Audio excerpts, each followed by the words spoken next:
बिस्मिल्लाहिर्रहमानिर्रहीम। अस्सलाम वालेकुम डियर व्यूवर्स। आज की वीडियो में हम बात करने जा रहे हैं मैदे के जख्म या मैदे में होने वाले छालों के बारे में, जिसको कि पेप्टिक अल्सर्स भी बोला जाता है और गैस्ट्रिक अल्सर्स भी आप इसको समझ सकते हैं।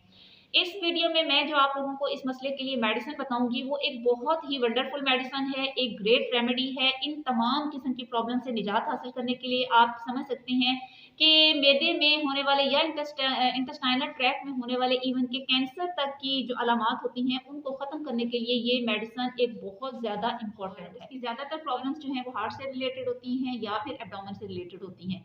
और नीथोगैलन की जहाँ तक बात है, ये सबसे ज़्यादा एक बेस्ट और वंडरफुल रेमेडी है एब्डोमिनल प्रॉब्लम्स के लिए, और मैदे में होने वाले जख्म या छालों का बन जाना या फिर अंतड़ियों में होने वाली प्रॉब्लम, खास तौर पर ड्यूडिनल डिस्टेंशन के लिए ये मेडिसिन खास काम करती है।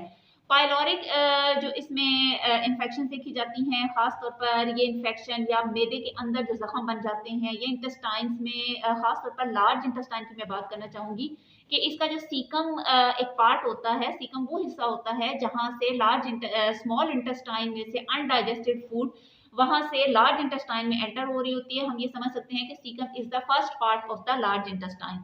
तो वहां पर होने वाली भी प्रॉब्लम्स के लिए ये मेडिसिन बहुत बेहतरीन काम करती है, बहुत बेस्ट मेडिसिन है। इसके अलावा लार्ज इंटेस्टाइन के अगर किसी हिस्से में कैंसर की शिकायत पैदा हो जाती है तो वहां पर भी ये मेडिसिन बहुत अच्छा काम करती है। इसके अलावा इसके पेशेंट की अगर टंग को देखा जाए तो वो आपको कोटेड महसूस होगी, यानी कि ऐसे महसूस होता है जैसे इसकी जबान के ऊपर किसी ने खास किस्म का लेप कर दिया हो। इसके अलावा इसके मरीज को अपनी पसलियों के नीचे मैदे के मुकाम पे काफी ज्यादा दर्द महसूस हो सकती है, जिसे कि हम एपिगैस्ट्रिक रीजन कहते हैं। और इसका मरीज पेट में एक फ्लेटस को या फ्लैचुलेंस जो है, जो गैसेस बन रही होती हैं, वो एक बॉल की शक्ल अख्तियार कर लेती हैं और एक जगह से दूसरी जगह उसको ये मूवमेंट्स महसूस हो रही होती हैं। इसके अलावा गैस्ट्रिक अल्सरेशन, यानी कि मैदे में होने वाले ऐसे जख्म जिनमें के खून भी आ रहा हो, ऐसे मरीजों को पखाने के साथ खून आने की शिकायत हो रही होती है। तो असल में होता क्या है कि गैस्ट्रिक अल्सरेशन में जो हमारे मैदे की अंदरूनी लाइनिंग होती है उसके अंदर अल्सर्स बन जाते हैं, या हम कह सकते हैं जख्म बन जाते हैं। और इन जख्म बनने की अगर कॉजेज की बात की जाए तो इसकी सबसे बड़ी जो कॉज होती है वो एक बैक्टीरिया है, जिसको कि हेलिकोबैक्टर पाइलोरी बोला जाता है, और आम जबान में डॉक्टर इसको एश पाइलोरी भी कहते हैं। और ऐसे लोगों को वॉमिटिंग होना शुरू हो जाती है, और वॉमिटिंग में भी अक्सर रेशे की शिकायत हो रही होती है।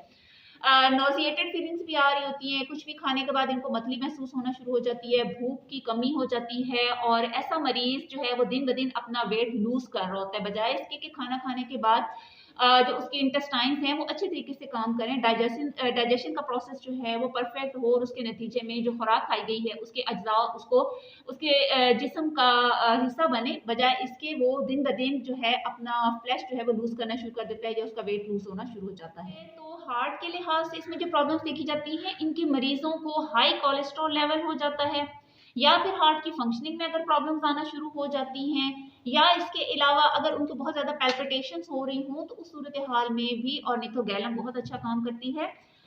इसके अलावा सबसे ज़्यादा जो हमने फोकस करना है वो एब्डोमिनल सिम्टम्स पे ही करना है, क्योंकि ये मैदे की और अंतड़ियों की एक बेहतरीन मेडिसिन है।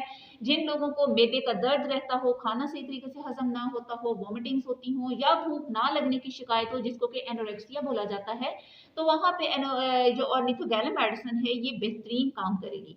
अब बात कर लेते हैं कि इसको आपने इस्तेमाल कैसे करना है, किस पोटेंसी में लेना है। तो ऑर्निथोगैलम को आपने मदर टिंचर में लेना है, एक बहुत ही बेहतरीन किस्म का ये एक स्ट्रॉन्ग मदर टिंचर। इस मेडिसिन को इस्तेमाल करने के लिए आपने मदर टिंचर में ही लेना है, और इसके आपने 5 ड्रॉप्स जो हैं वो 3 टाइम्स अ डे लेने हैं। जिन लोगों को ये प्रॉब्लम नया है, उनके लिए ये एक्यूट फॉर्म में है, अभी कुछ ही अरसा हुआ है उनको ये तकलीफ होते हुए, तो ऐसे लोग ज़्यादा से ज़्यादा 10 से 15 दिन तक ये मेडिसिन अगर इस्तेमाल कर लें तो उनकी ये तमाम तकालीफ जो हैं वो इंशाल्लाह ख़त्म हो जाएंगी। लेकिन क्रॉनिक केसेस की अगर हम बात करते हैं कि जिनके ये प्रॉब्लम काफ़ी ज़्यादा पुराना हो चुका है, तो उन लोगों को कम अज़ कम मेरे ख्याल से, जिस तरह से मैं इसको एडवाइस करती हूँ, कि आप 2 से 3 महीने तक अगर इस्तेमाल कर लें तो आपका सारा डाइजेस्टिव सिस्टम जो कि स्टमक से स्टार्ट हो रहा है, इसमें इंटेस्टाइन्स भी शामिल हैं, उसमें आपका सीकम पार्ट भी इन्वॉल्व है, तो ये तमाम चीज़ें बेहतरीन फंक्शनिंग के प्रोसेस में आ जाएंगी। और यहाँ पे जितने भी अल्सर्स बन चुके हैं, वो गैस्ट्रिक हैं या वो पेप्टिक अल्सर्स हैं, तो ये सारी चीज़ें जो हैं वो मुकम्मल तौर पे ख़त्म हो जाएंगी और मरीज़ की सेहत बहाल हो जाएगी। आप इस मेडिसिन को इस्तेमाल करें, इंशाल्लाह आपको काफ़ी ज़्यादा फ़ायदा होगा। बहुत ही एक वंडरफुल रेमेडी है और आजकल ये प्रॉब्लम लोगों में काफ़ी ज़्यादा देखा जाता है, ये प्रॉब्लम बहुत ज़्यादा आम हो गई है। इंशाल्लाह इस मेडिसिन के असर से लोगों को बहुत ज़्यादा, आप सबको बहुत ज़्यादा फ़ायदा होगा। तो इंशाल्लाह आप लोगों से दोबारा मुलाकात होगी एक नई वीडियो के साथ। मेरी वीडियो को लाइक कीजिएगा और जो लोग आप में से फर्स्ट टाइम आज मेरी वीडियो देख रहे हैं, फर्स्ट टाइम मेरे चैनल पर आए हैं, तो इस चैनल को सब्सक्राइब करना मत भूलिएगा। Thank you so much. अल्लाह हाफ़िज़।